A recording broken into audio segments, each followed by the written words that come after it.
नमस्कार, स्वागत सदीनामा रोज़ाना बुलेटिन की ताज़ा खबरों के साथ मैं सुनीता अरोड़ा 26 मार्च 2024 का संपादकीय प्रस्तुत कर रही हूँ, जिसका शीर्षक है सोनम की सुने देश वाले। लेखक हैं राकेश अचल, जो इस पत्रिका के संपादक भी हैं, और हाल ही में जो सोनम वांगचुक एक मुद्दा बने हुए हैं चर्चा का, और जो अनशन पे हैं उनके ऊपर एक रिपोर्ट लिख रहे हैं। तो आइए सुनते हैं। लिखते हैं, सोनम वांगचुक एक पखवाड़े से खून जमा देने वाली सर्दी में अनशन पर हैं, लेकिन दुर्भाग्य कि दिल्ली को ना सोनम दिखाई दे रहे हैं और ना सुनाई दे रहे हैं।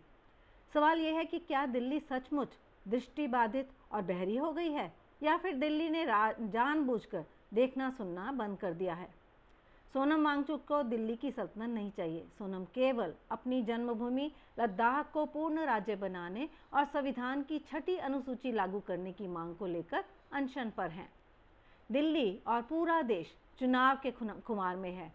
देश को न दिल्ली के बाहर अनशन करते किसान दिखाई दे रहे हैं और ना ही दिल्ली से 1020 किलोमीटर दूरी पर लद्दाख में अनशनरत सोनम वांगचुक। देश की सत्तारूढ़ पार्टी को तो छोड़िए, दिग्गज विपक्षी राजनीतिक पार्टियों को भी सोनम वांगचुक दिखाई नहीं दे रहे। सोनम अकेले अपने लोगों की लड़ाई लड़ रहे हैं। आपको बता दें कि सोनम की मातृभूमि लद्दाख पहले जम्मू कश्मीर राज्य का हिस्सा हुआ करती थी, लेकिन हमारी मौजूदा सरकार ने जम्मू कश्मीर के राज्य का दर्जा छीनकर उसके 3 हिस्से कर दिए थे। सोनम का लद्दाख अब किसी भी राज्य का हिस्सा नहीं है। लद्दाख केंद्र के अधीन है। सोनम चाहते हैं कि लद्दाख को पूर्ण राज्य का दर्जा दिया जाए और वहां संविधान की 6ठी सूची लागू की जाए। सबको साथ लेकर सबका विकास करने वाली हमारी दिल्ली की सरकार से इस दिशा में बातचीत विफल रहने के बाद वांगचुक ने अपना अनशन 6 मार्च को शुरू कर दिया था। इसके लिए उन्होंने लेह के दवांग दोरजे मेमोरियल पार्क को चुना। हाड़ कंपा देने वाली ठंड और 0 से नीचे तापमान के बावजूद उनके प्रदर्शन में हिस्सा लेने वाले लोगों की तादाद लगातार बढ़ती जा रही है।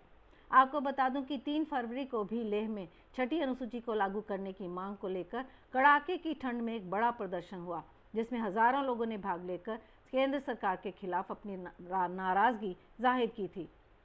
सोनम वांगचुक नवाचारी और शिक्षा सुधारक है। उनकी अपनी एक छोटी सी राजनीतिक पार्टी न्यू लद्दाख मूवमेंट भी है। सोनम छात्रों के एक समूह द्वारा 1988 में स्थापित स्टूडेंट्स एजुकेशनल एवं cultural movement of Ladakh SECOAML के संस्थापक और निदेशक भी हैं। सोनम ने लद्दाख के युवाओं पर थोपी गई शिक्षा प्रणाली को ठुकराते हुए SECMOL परिसर को डिज़ाइन किया, जो पूरी तरह से सौर ऊर्जा पर चलता है और खाना पकाने, प्रकाश या हीटिंग के लिए जीवाश्म ईंधन का उपयोग नहीं करता। सोनम वांगचुक से मेरी मुलाकात पिछले महीने ग्वालियर में हुई थी। उन्हें ग्वालियर के ITM स्कूल व्यवस्था में सुधार लाने के लिए सरकार, ग्रामीण समुदायों और नागरिक समाज के सहयोग से 1994 में ऑपरेशन न्यू होप शुरू करने का श्रेय भी प्राप्त है। सोनम ने बर्फ स्तूप तकनीक का आविष्कार किया है, जो कृत्रिम हिमनदों ग्लेशियरों का निर्माण करता है। शंकु आकार के इन बर्फ के ढेरों को सर्दियों के पानी को संचय करने के लिए भी इस्तेमाल किया जाता है। फिल्म 3 इडियट्स में आमिर खान का किरदार फुंगचुक वांगडू सोनम की जिंदगी से ही प्रेरित था। सोनम से दिल्ली नहीं डरती, क्योंकि सोनम के पास कोई बड़ी सियासी ताकत नहीं है, लेकिन सोनम के पास मौलिक विचारों की कमी नहीं है।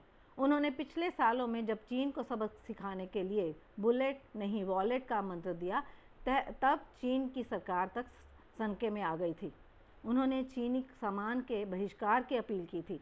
लद्दाख के लोग सोनम को उसी तरह प्यार करते हैं जैसे भाजपा के लोग प्रधानमंत्री नरेंद्र मोदी को। सोनम वांगचुक के अनशन के 13वें दिन उनके समर्थन में सैकड़ों लोग भी भूखे रहे और रात को भूखे सोए। उन्होंने स्पष्ट किया कि आखिर उनकी मांग क्या है, और इसका विश्वविद्यालय ने डॉक्टरेट की मानद उपाधि देने के लिए इसीलिए ग्वालियर आमंत्रित किया गया था। जो लोग सोनम के बारे में नहीं जानते, उन्हें बता दूं कि सोनम को सरकारी मकसद लोगों को लद्दाख में प्रवेश से रोकना नहीं है।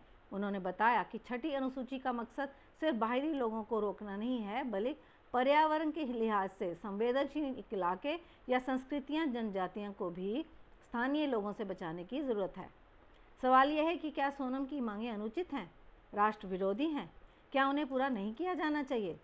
आज सोनम की मांगें और आमरण अनशन नक्कार खाने में टूटी की आवाज़ बनकर रह गया है, लेकिन कल मुमकिन है कि सत्ता मद में डूबी दिल्ली सोनम की बात को सुने, समझे और मान भी ले। सोनम ना अंग्रेजी है ना भाजपाई, वे हेमंत सोरेन या अरविंद केजरीवाल भी नहीं हैं जिन्हें कि किसी घोटाले में शामिल बताकर जेल भेजा जा सके।